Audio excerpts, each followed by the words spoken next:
Yesterday marked the 2-year anniversary of the Me Too hashtag, and you helped that to go viral.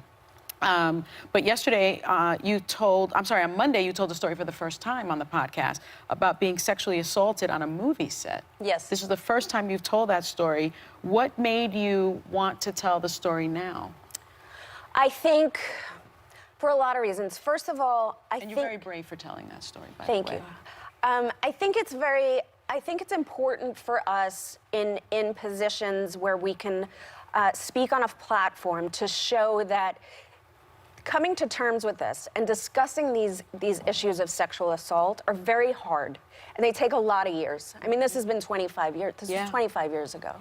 And so much goes into the thought of admitting this, not only to the world, but to yourself. And I've never really been ready for that, where I'm ready to go inside my own soul and deal with my own sexual assault. And the beautiful thing that happened from Me Too is that I have women from all over the world who see me and come over to me and share their stories of sexual assault. And they have given me the courage to not only share my stories, but to dive deep inside myself and figure out what that means to heal and to grow and to continue on the path of moving this movement forward so that we can ensure that our children's generation of women and men who are sexually assaulted never have to deal with this again. And so part of this for me was very personal, but also what I felt like I needed to do for the women that have shared their stories with me. Yeah, and whoever did that knows who he is. He knows who he is, and he now knows you're out talking about this because he's in the industry. People probably know who he is. You don't want to say his name. You said you're wrestling with that. I was so close to saying his name, and my monologue that I wrote at the end of the podcast where I come to terms with this, in the original copy, I actually said his name. But I got so scared, and I think a lot of women can relate to this, that when we confront our abusers, that we don't want to ruin their lives and their livelihoods because it's really hard. This man has a family. He has children.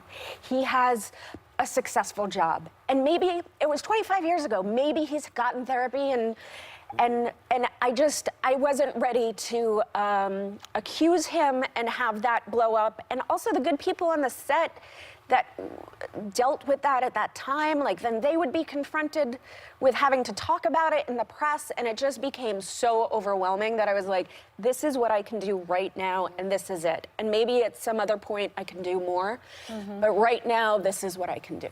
And you made that decision for yourself. And I made that decision Which I think in my own time. In your own and time, by the way, for your own self. That's what Me Too is all about. And the hashtag, you don't have to name your accuser. You don't have to say exactly what happened to you. You just have to stand in solidarity with other women that have faced this horrible reality. Well, and I think you're doing this also to role model for younger people who are watching this play out in real time and thinking then about kind of what would be right for themselves and their own lives and what they're willing to accept and not accept.